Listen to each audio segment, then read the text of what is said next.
기업이 안전조치를 소홀히 해서 근로자가 숨지면 사업주나 경영 책임자를 직접 처벌하는 중대재해처벌법이 시행된 지 1년이 됐습니다. 그런데 이 법이 적용되는 사업장의 사망자 수는 오히려 늘었다고 합니다. 뭐가 잘못된 건지 따져보겠습니다. 자, 홍영 기자, 일단 전체 사망자 집계부터 좀 확인을 해보죠.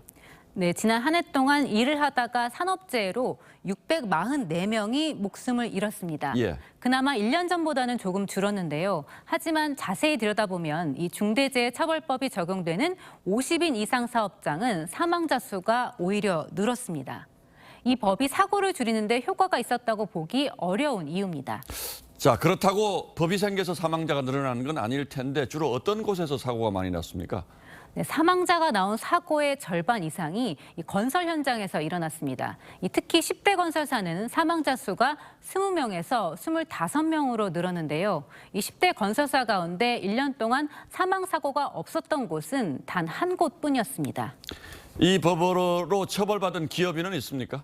아직까지 아무도 처벌받지 않았습니다. 이 수사 대상이 200여 건인데 수사를 마친 건 4분의 1도 안 되고 이 검찰이 재판에 넘긴 건 11건뿐입니다. 그마저도 1심 판결이 나온 게 없습니다. 재판이 왜 그렇게 더딘 거죠? 네, 사실 중대재해법은 처벌 수위가 높은 편입니다. 보통 징역 얼마 이하라고 상한선을 두는데 이 법은 최소 징역 1년 이상입니다. 이 기업의 경각심을 불러일으켜서 예방 효과를 높인다는 취지인데요.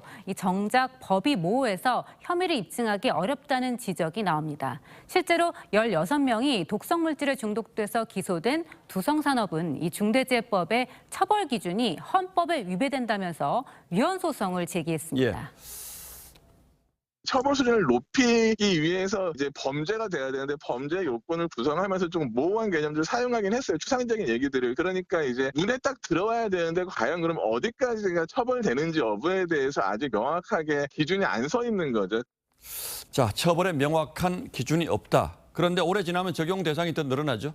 네, 내년부터는 50인 미만 사업장도 적용 대상입니다. 이 전체 사업장의 90% 이상을 차지하는데요. 이 사고에 취약하면서도 상대적으로 안전장치를 강화할 여력은 부족합니다. 그래서 이런 작은 기업일수록 예방에 초점을 맞춰서 지원해줘야 된다는 목소리도 나옵니다.